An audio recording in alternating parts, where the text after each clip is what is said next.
નમસ્કાર મિત્રો, ફરીથી આજે એક વખત આપણને શેર બજારે નિરાશ કર્યા છે. 500થી વધુ પોઈન્ટ સેન્સેક્સ તૂટ્યો છે. બીજી બાજુ આજે સવારે આપણે જે લિસ્ટિંગ જોયા એમાં પણ ખાસ પ્રીમિયમ આપણને જોવા નથી મળ્યા. એક ડિસ્કાઉન્ટથી લિસ્ટિંગ થયું છે, એક આઈપીઓનું લિસ્ટિંગ પ્રીમિયમથી થયું છે. ઓવરઓલ જોવા જઈએ તો પ્રાઇમરી માર્કેટમાં પણ ખરાબ હાલત છે. IPO multiple time over subscribe થઈ રહ્યા છે, પરંતુ લિસ્ટિંગ નબળા થઈ રહ્યા છે.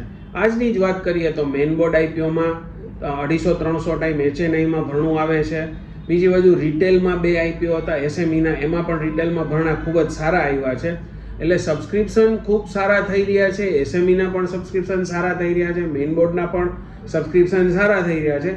પણ કાં એલોટમેન્ટ નથી આવતું, અથવા એલોટમેન્ટ આવે તો પછી આપણને પ્રીમિયમમાં લિસ્ટિંગમાં કોઈ ગેઇન સારો એવો મળી નથી રહ્યો. આ પરિસ્થિતિ આપણને ફેબ્રુઆરીના 10 તારીખ સુધી જોવા મળે એવું લાગે છે. બજેટ છે 1 તારીખે, 7 તારીખે આરબીઆઈની પોલિસી છે, 8 તારીખે દિલ્હીના પરિણામો છે.